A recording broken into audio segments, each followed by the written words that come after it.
స్కూల్కి పంపకుండా ఇంట్లో ఉంచితే ఏం చేస్తున్నాడు తెలుసా? ఇంట్లో ఉండి ఫోన్ ట్యాబ్ చూస్తున్నాడు. చిన్ను, నువ్వు స్కూల్కి ఎందుకు వెళ్ళలేదు? నువ్వు స్కూల్కి ఎందుకు వెళ్ళట్లేదు? స్కూల్కి ఎందుకు వెళ్ళట్లేదు? నీకేమైంది? నీకేమైంది చెప్పు. నీకేమైంది? జ్వరం వచ్చిందా? ఏమైంది? జ్వరమా? జ్వరం తగ్గిందా మరి? జ్వరం ఇంకా జలుబు ఉందా? ముక్కు కారుతుందా? దగ్గు వస్తుందా లేదా? మరి ట్యాబ్ చూస్తున్నావు ఎందుకు?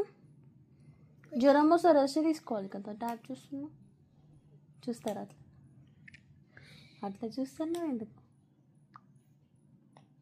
మాట్లాడు. చూసారా, ఫీవర్ వచ్చిందని ఇంట్లో ఉంచితే ఇది సంగతి.